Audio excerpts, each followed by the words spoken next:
Hey everybody, welcome to UOT Stories. Today we have come with another Pepper story. Are you ready? This is Pepper Cleans His Room. So many toys. Which one should I play with first? Oh Pepper, what a mess. Clean your room now.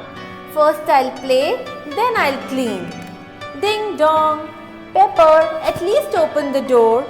But Mama, I am playing. How can I open the door? Hey Pepper. Hello Bob. What are we playing today? Let's play with my new toy train. What happened? Where's your train?